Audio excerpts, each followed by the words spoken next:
Okay, so hi everyone. So 2025 na, let's start it with an airdrop again. So lahat ng mga possible airdrop salihan na natin kasi who knows, hindi natin alam kung ano ang papaldo this 2025. So kung may time kayo, then grab all the opportunity na mag-join sa mga pa-airdrop. Kahit na free lang yan or retroactive, go. So, sa mga mahilig yung simple task lang, mining. So, let's start with Sinea Wallet.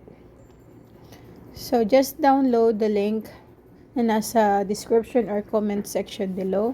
So, what you're going to do is, everyday claim lang ng gems.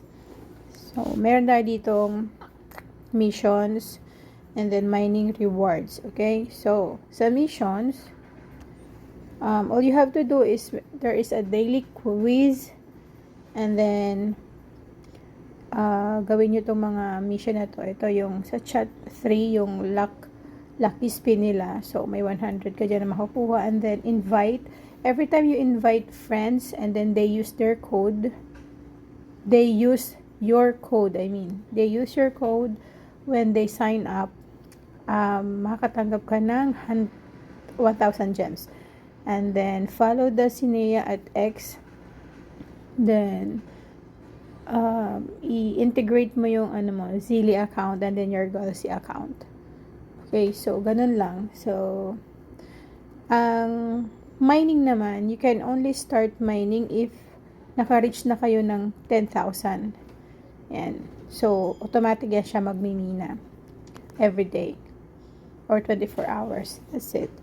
So, sa rewards, sometimes may mga rewards na yung pag may mga AMA sila sa sa X or Twitter, may mga codes sila nilalagay. So, maganda din yun kasi minsan malaki ang gem na makukuha. So, dapat updated nga lang kasi minsan mabilis mag-run out yung code. So, ganun lang kadali. So, everyday ganun lang ang gagawin nyo. Check nyo lang yung sayang din kasi hindi natin alam kung magiging okay ba to or what. So, kung gusto nyo malaman ang info about this, follow them at Twitter sa X account nila and nandun naman nakalagay. And also, you can read over here. Tap nyo lang tong tap to get 20 gems. Then, itong Sinea. You can read all over here kung anong mga nila. Yan. So, kung masipag kayo magbasa, then go, basa tayo ng mga project. Pag hindi naman, say, join na lang kahit, anyway, effort lang naman na mawawala kung hindi man na siya magpaldo, diba? But, sige na, try nyo na. Yun lang, bye.